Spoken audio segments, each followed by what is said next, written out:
দেখুন, চিঠিটা আমি পড়লাম, চিঠিটা দেখে কিন্তু কোথায় অসত্য মানে আপনারা সংবাদ পরিবেশন করেছেন বা কোথায় অবজেকশনেবল কথাবার্তা বলেছেন সেটার কিন্তু কোনো উল্লেখ নেই।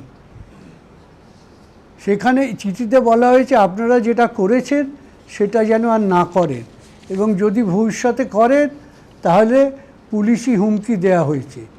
এতে সম্পূর্ণভাবে আপনাদের সংবাদ মাধ্যমের যে সাংবিধানিক মৌলিক অধিকার আছে, সংবিধানের 19-1 ক ধারায় যে সংবাদ পরিবেশন করা এবং সাধারণ নাগরিকের যে অধিকার আছে সংবাদ জানার, রাইট টু নো, আর আপনাদের যে অধিকার আছে রাইট টু ইনফর্ম, এই দুটো অধিকারই কিন্তু অঙ্গাঙ্গিভাবে জড়িত 19-1 ক ধারায়।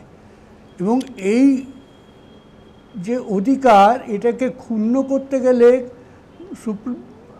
আমাদের সংবিধানে বলা আছে রিজনেবল রেস্ট্রিকশনের মাধ্যমে সেগুলোকে আটকানো যায়। সেই রিজনেবল রেস্ট্রিকশন কিন্তু আইনের সাহায্যে হয়। এরকম পুলিশি একটা অ্যাডমিনিস্ট্রেটিভ অর্ডারও নয়, এটা এটা এটা পুলিশের চিঠির মাধ্যমে সেই অধিকারকে আটকানো যায় না, যদি না এটা পুলিশ স্টেট হিসেবে গণ্য হয়।